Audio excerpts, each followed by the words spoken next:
तर विद्यार्थ्यांनो, एका नव्या स्पेशल आणि फ्रेश सुपर क्लासमध्ये आपले सर्वांचेच मनापासून स्वागत आहे।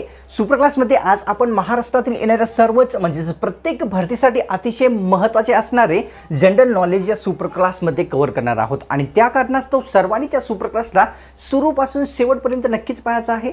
तुम्ही जर या चॅनलवर नवीन आला असाल विद्यार्थ्यांनो, तर काय करायचं आहे, 1 सेकंड पण लागणार आहे। सर्वप्रथम आपल्याला काय करायचं आहे, या व्हिडिओला सुपर क्लासला एक लाईक करायचं आहे। लाईक केल्याने तुमच्यातर्फे मला थोडासा मोटिवेशन मिळेल तुमच्यासाठी अशाच प्रकारची स्पेशल सुपर क्लास पुढेही डेली बनवण्यासाठी। तसेच चॅनलवर तुम्ही नवीन आला असाल तर काय करायचं आहे, सबस्क्राइब या चॅनलला लगेच करून घ्यायचं आहे विद्यार्थ्यांनो। जेव्हा तुम्ही सबस्क्राइब या चॅनलला करसाल तेव्हा काय होईल, आपल्या चॅनलवर जेव्हा कधी नवीन सुपर क्लास अपलोड होईल त्याचे नोटिफिकेशन अपलोड करता तुमच्या स्मार्टफोनवर मोबाईलवर मिळून जाईल। त्या कारणास्तव एक लाईक आणि चॅनलला सबस्क्राइब करणं अत्यंत गरजेचे असते। सुपर क्लासला सुरुवात करूया।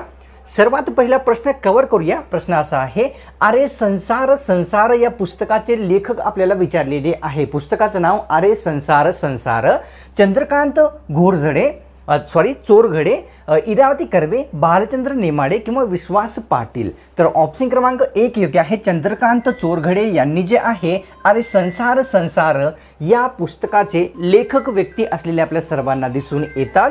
तर कव्हर करूया पुढचा प्रश्न। प्रश्न दुसरा आहे, भारतीय राज्यघटनेतील कलम 29 कशाशी संबंधित आहे। कलम 29 विचारलेली आहे की कोणत्या क्षेत्राशी संबंधित येते। तर मूलभूत अधिकार, संघराज्य किंवा अल्पसंख्याक अधिकार किंवा वरीलपैकी नाही। तर ऑप्शन क्रमांक 3 या ठिकाणी योग्य आहे। अल्पसंख्याक अधिकाराशी संबंधित राज्यघटनेतील कलम 29 हे संबंधित कलम असलेले आपल्या सर्वांना माहीत असावे। प्रश्न तिसरा कव्हर करूया। पार आणि शिवार या पुस्तकाचे लेखक जे आहे कोण आहे ते आपल्याला विचारलेलं आहे। पुस्तकाचं नाव पार आणि शिवार, दत्ता भोसले, इरावती कर्वे, चंद्रकांत चोरघडे किंवा भालचंद्र नेमाडे। तर ऑप्शन क्रमांक 1 योग्य आहे। दत्ता भोसले यांनी जे आहे पार आणि शिवार या प्रसिद्ध पुस्तकाचे लेखक व्यक्ती असलेले आपल्या सर्वांना दिसून येतात। तर कव्हर करूया पुढचा प्रश्न। प्रश्न या ठिकाणी आहे विद्यार्थ्यांनो, सूर्यकिरणांची तीव्रता मोजण्यासाठी कशाचा वापर केला जात असतो। सूर्यकिरणाची तीव्रता मोजण्यासाठी तर या ठिकाणी ऑप्शन मध्ये आहेत ॲक्टिनोमीटर, बॅरोमीटर, या ठिकाणी बेरिलिओमीटर किंवा वरीलपैकी नाही। ऑप्शन क्रमांक 1 योग्य आहे। ॲक्टिनोमीटरचा जो वापर आहे सूर्यकिरणाची तीव्रता मोजण्यासाठी केला जात असतो। तर कव्हर करूया पुढचा प्रश्न।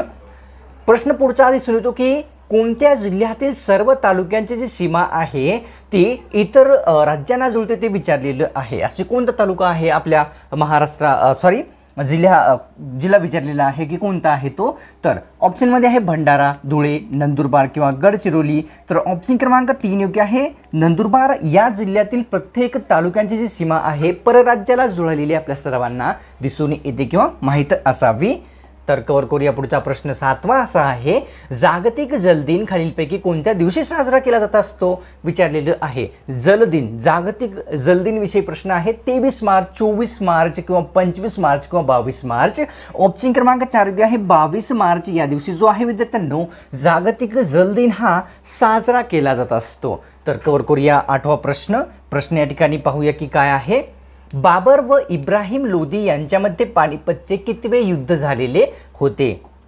2 व्यक्ती आहेत बाबर आणि इब्राहिम यांच्यामध्ये, पहिले, दुसरे, तिसरे किंवा चौथे।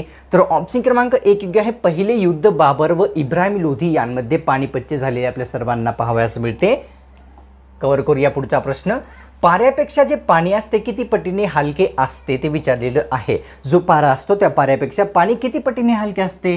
40 पट, 34 पट, 24 पट किंवा 13 पट। तर ऑप्शन क्रमांक 4 योग्य आहे। 13 पट हलके जे आहे पाणी पाऱ्यापेक्षा असलेले आपल्या सर्वांना दिसून येते किंवा माहीत असावे।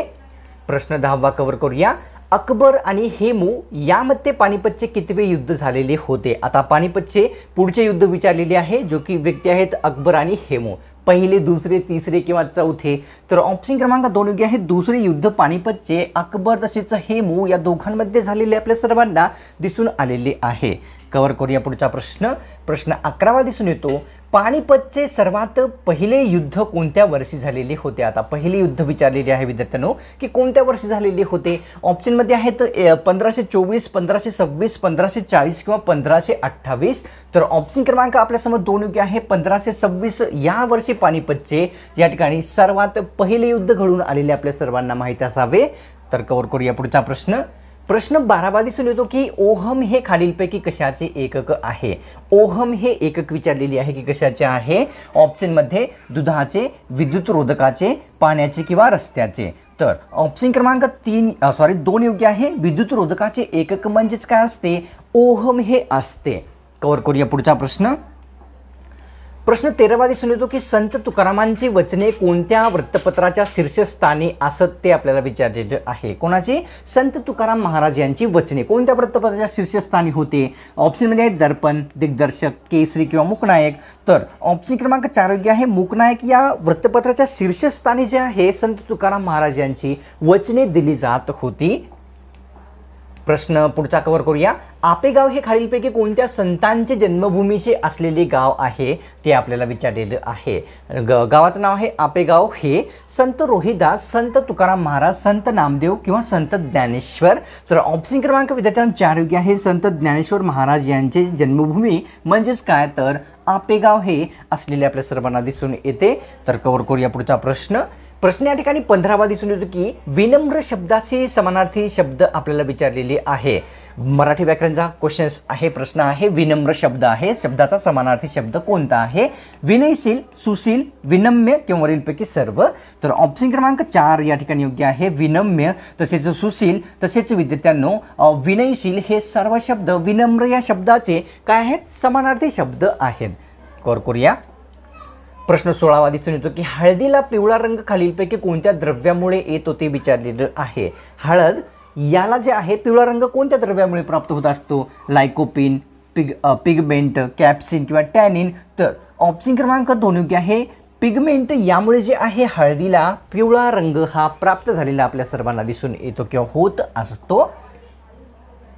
उल्फ पुरस्कार खालीलपैकी कोणत्या क्षेत्राशी संबंधित आहे? पुरस्काराचं नाव उल्फ हा पुरस्कार कोणत्या क्षेत्राशी संबंधित आहे? तर ऑप्शनमध्ये आहे रसायनशास्त्र, कला, कृषी किंवा वरीलपैकी सर्व. तर ऑप्शन क्रमांक 4 योग्य आहे. कृषी, कला, रसायनशास्त्र या सर्व क्षेत्राशी संबंधित असलेला कोणता आहे पुरस्कार? तर उल्फ पुरस्कार असलेला आपल्या सर्वांना पाहावयास मिळतो. तर पुढचा प्रश्न कव्हर करूया. या ठिकाणी हायड्राझिरम हे खालीलपैकी कशाचे लॅटिन नाव आहे ते विचारलेलं आहे. हायड्राझिरम कशाचे लॅटिन नाव आहे? जस्त, पारा, तांबे किंवा पितळ. तर ऑप्शन क्रमांक 2 योग्य आहे. पाऱ्याचे लॅटिन नाव म्हणजेच कोणते? तर हायड्राझिरम हे असलेले आपल्या सर्वांना माहीत असावे की आहे असे. कव्हर करूया विद्यार्थ्यांना पुढचा प्रश्न. प्रश्न या ठिकाणी 19 दिसून येतो की ABO या रक्तगटांचा शोध जो आहे कोणी? कार्ल लँडस्टेनर यांनी कोणत्या वर्षी लावलेला आहे ते विचारलेलं आहे. कार्ल लँडस्टेनर यांनी 3 रक्तगटाचा शोध लावलेला या ठिकाणी दिसून येतो. ABO तर कोणत्या वर्षी? 1902, 1904, 1906 किंवा 1900. तर ऑप्शन क्रमांक 4 योग्य आहे. वर्ष 1900 या वर्षी जे आहे ABO या 3 रक्तगटांचा शोध कोणी लावलेला आहे? तर कार्ल लँडस्टेनर यांनी लावलेला आपल्या सर्वांना दिसून येतो विद्यार्थ्यांनो. कव्हर करूया पुढचा प्रश्न. प्रश्न या ठिकाणी असा आहे की आपल्यासमोर नोबेल पुरस्कार खालीलपैकी कोणत्या क्षेत्रात दिला जात असतो? नोबेल हा पुरस्कार शांतता, साहित्य, कला किंवा रसायनशास्त्र. सर्वांना माहीत असेल ऑप्शन क्रमांक 3 योग्य आहे. कला या क्षेत्रामध्ये नोबेल पुरस्कार हा दिला जात असतो किंवा प्रदान केला जात असतो विद्यार्थ्यांनो. तर कव्हर करूया पुढचा प्रश्न. प्रश्न या ठिकाणी वर्धमान महावीर यांचा प्रथम क्रमांकाचा जो शिष्य आहे खालीलपैकी कोण होता? वर्धमान महावीर यांचा प्रथम शिष्य कोण होता ते विचारलेलं आहे. व या ठिकाणी वीरभद्र, भद्रबाहू, जमाली किंवा कमाली. तर ऑप्शन क्रमांक 3 या ठिकाणी योग्य आहे. जमाली हा जो शिष्य आहे तो वर्धमान महावीर यांचा प्रथम क्रमांकाचा शिष्य असलेला आपल्या सर्वांना दिसून येतो. कव्हर करूया पुढचा प्रश्न. प्रश्न या ठिकाणी दिसून येतो की हिरड्यांमधून रक्तस्राव खालीलपैकी कोणत्या जीवसत्वाच्या अभावी होत असतो? हिरड्यातून रक्तस्राव काही व्यक्तींच्या येत असतो. तर कोणत्या जीवनसत्वामुळे होत असते ते? कोणत्या जीवनसत्वाच्या अभावामुळे होत असते? जीवनसत्व A, जीवनसत्व B, जीवनसत्व C किंवा जीवनसत्व D. तर ऑप्शन क्रमांक विद्यार्थ्यांनो 3 योग्य आहे. जीवनसत्व C च्या अभावी हिरड्यांमधून रक्तस्राव हा मानवी शरीरामध्ये आपल्याला होताना दिसून येत असतो. कव्हर करूया पुढचा प्रश्न विद्यार्थ्यांनो. खालीलपैकी कोणकोणती शीतरक्ती प्राणी आहेत? शीतरक्ती प्राणी विचारलेली आहे विद्यार्थ्यांनो. विज्ञानविषयी प्रश्न आहे. तर कासव, साप, मगर किंवा वरीलपैकी सर्व. तर ऑप्शन क्रमांक 4 योग्य आहे. मगर तसेच साप तसेच कासव हे तिन्ही प्राणी कोणते? तर शीतरक्ती प्राणी असलेले आपल्या सर्वांना माहीत असावे की आहेत असे. कव्हर करूया 24वा प्रश्न या ठिकाणी सर्वात जास्त उपयोगी येणारे इंग्रजी लेटर विचारलेले आहे। इंग्रजी लेटर असे कोणते आहे की ते सर्वात जास्त उपयोगात येत असते? ऑप्शनमध्ये ए, बी, ई किंवा डी।